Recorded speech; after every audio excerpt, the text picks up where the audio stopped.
Good morning everyone, my name is Joshua Toledo. I'll be talking about the forest governance structure, international agreement and organization in the Philippines. The Convention on Biological Diversity, or the CBD, is the international legal instrument for the conservation of biological diversity. So the Philippines participated in numerous international agreements in various areas, including the trades, the human rights and environmental protection, and legal cooperations. The Philippines is also a party to various continents on human rights, such as the 1951 Convention relating to the status refugees, and the 1954 Convention relating to the status of stateless person. Uh, there are another convention, the environmental protection, such as the IPPC, or the International Plant Protection Convention. The Philippines also is a member of numerous organizations, including United Nations, World Health Organization, IFM, Integrated Management, and APEC, and World Trade Organization. The its overall objective is to encourage actions which will lead to a sustainable future. The conservation of biodiversity is a common concern of humankind. The Convention on Biological Diversity covers the biodiversity at all levels, such as the ecosystems, the species, the biodiversity, the economic, the economic resources, genetic resources. It all covers biotechnology through the Cartagena Protocol. The next slide is the public-private partnership in forest governance. So the public-private partnership is in forest governance involving collaboration between government. So the three P's in the Philippines is uh, collaborated by government and private sectors, or for private companies, to manage and utilize forest resources, and often for sustainable development, SD. This partnership can take various agreements, including management, joint forest management, lease agreement, that all aim at sharing risk and resources for effective forest management. So on joint forest management, it is a collaboration between government agency and private sectors, or private investors and NGOs, to manage forests. And napay CBFM, or the community-based forest management, involving local communities in forest management, often with government support, to ensure the forest resources. The next slide. The national forest laws and policies. So this forest laws and policies. So this is the primary legal framework of the PD 705, or the Revised Forestry Code of the Philippines, stating, or the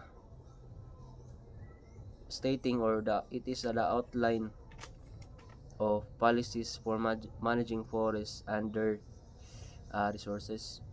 This code is along with the Philippine Sustainable Forest Management Strategies, or the PSFMS, provide the framework for all forestry projects and activities and programs. The PD 705 is also known as the Bible of the forest. And there are other laws and policies include that is under other laws and policies such as the NAIPAS Act and the EPRA Act. The EPRA means the Indigenous Peoples Rights Act, and the FMB, Forest Management Bureau, and CBFM, Community Based Forest Management.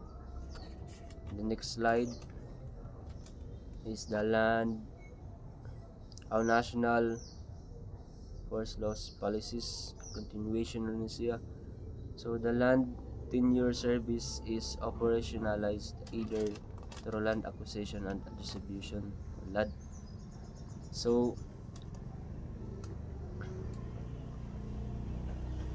ang LAD, it is the government, kibali ang LAD is the government takes the land, either public or private, and gives to the landless farmers or farm workers. So the goal of LAD is to aim or to give the security of farmers to right to land and promote social equity. On the other hand, the leasehold operation, so leasehold is I think it is opposite of LAD, because they will not give the land to the land farmers or farm workers, but they allow the farm workers to utilize or to use the land for production or for social equity.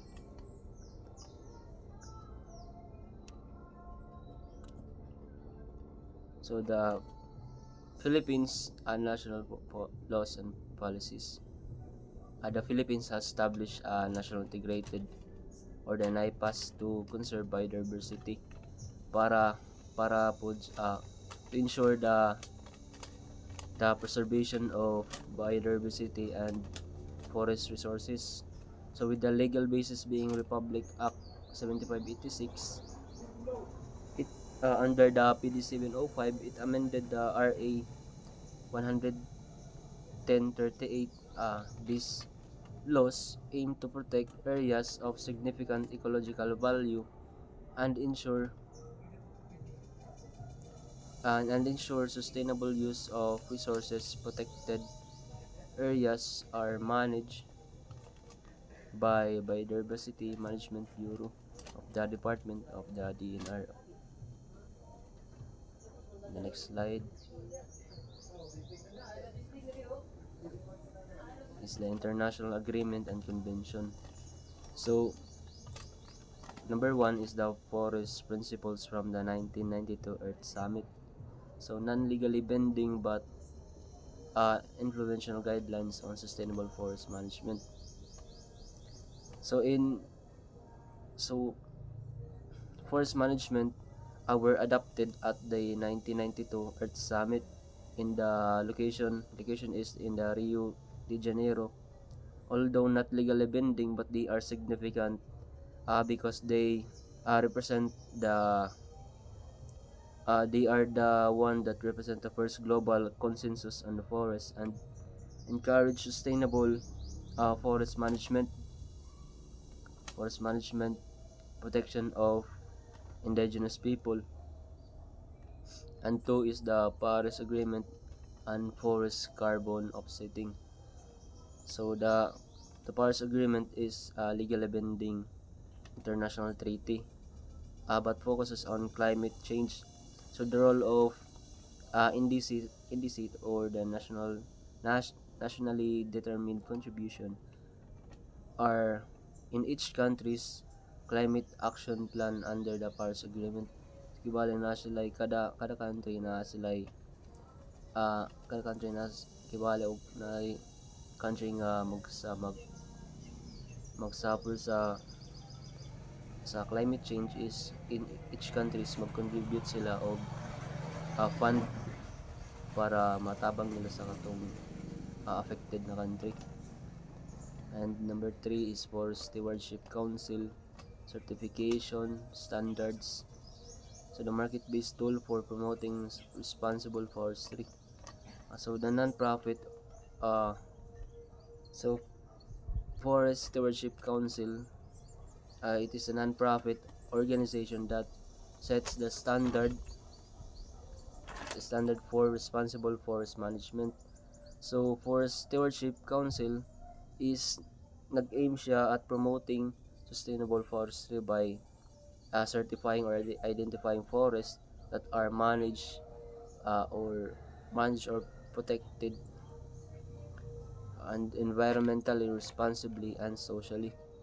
And forest stewardship is allowing producers to label wood and paper products with Forest Stewardship Council logo, which helps to consumers to choose or to identify that the product is sustainably sourced product.